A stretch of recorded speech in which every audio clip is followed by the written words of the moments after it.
And a lot of people are going to say, man, East LA is beautiful. Look at that park in the background. A lot of people who are not from here will say, man, it sounds nice over there. I hear the birds chirping. Right. But just give us a little bit of what this neighborhood is really like growing up.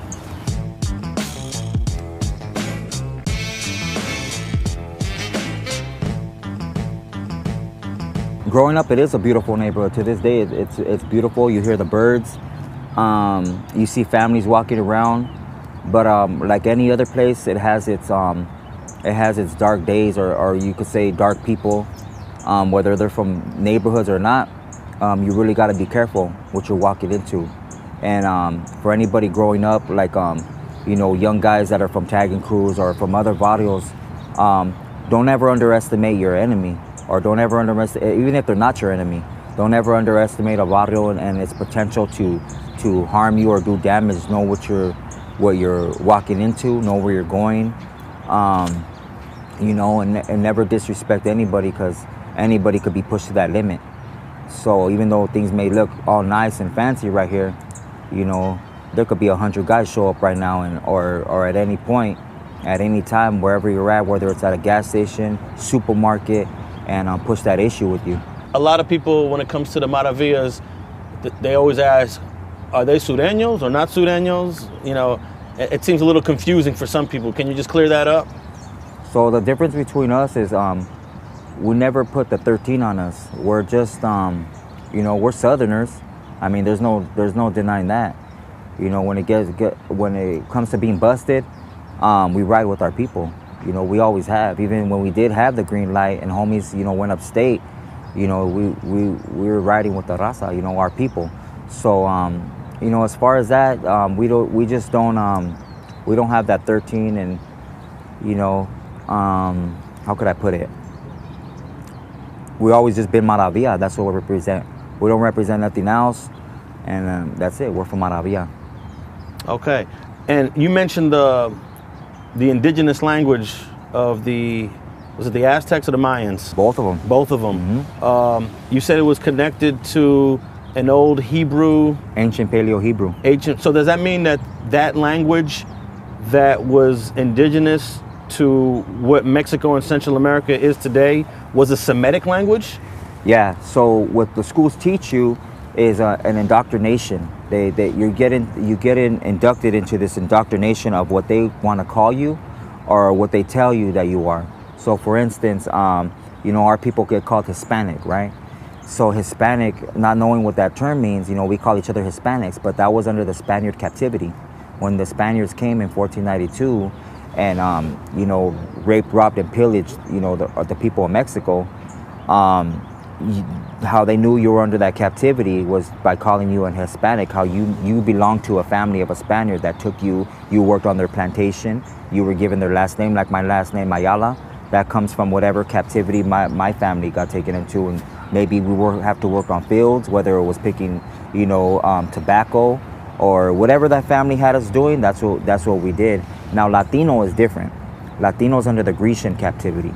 That's if you were Latino, or how they differentiated the both of them is Latino actually meant that your bloodline dated back to a Grecian or a Greek, and people that are from down south, Guatemala, El Salvador, just South America, they're not Latino.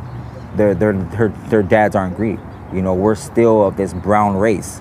Like they call black people or African Americans that are here now Africans, and they're not from Africa. They actually just got taken into captivity in Africa while fleeing Israel. Africans are Hamites. They're from the tribe of Ham. So they're just a different people. And that's why people in Africa don't accept the blacks that are here, the so-called blacks that are here in America, because they say those aren't our people, And, history, they won't teach you, in my era, they taught us a little bit of Aztecs and Mayas and Incas, just a little bit. But they never tell you how our people got here.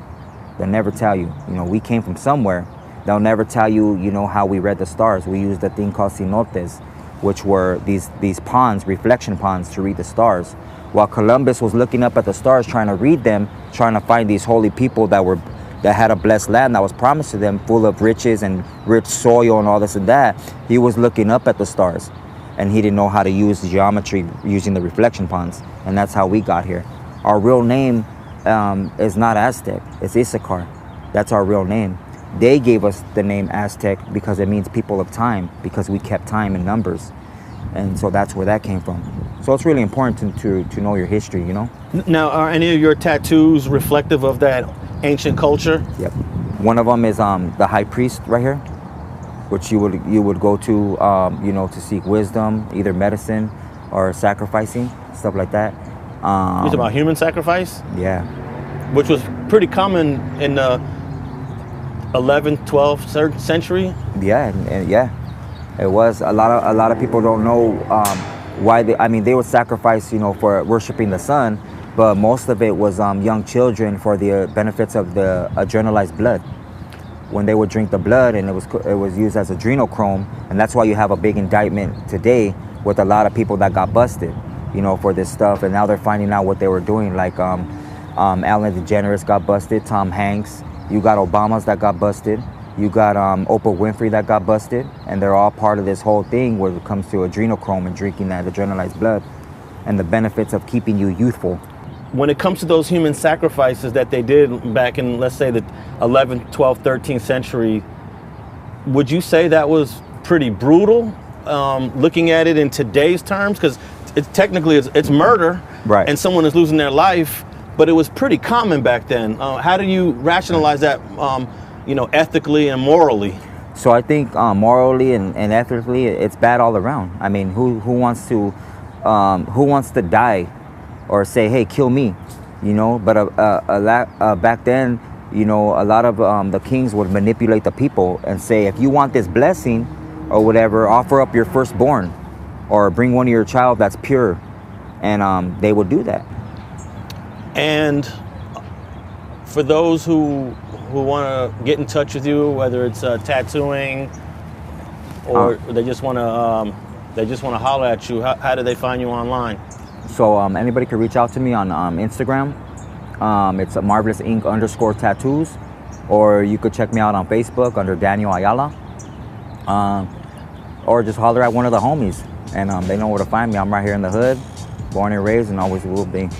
Thanks for watching StreetTV.net. If you're not subscribed, please hit that button below and click the bell to receive alerts and notifications. Feel free to comment below so you can give us your feedback, and be sure to watch the 2 related episodes to the right. If you want to support this platform or follow us on social media, visit the links in the description, and thanks for watching StreetTV.net.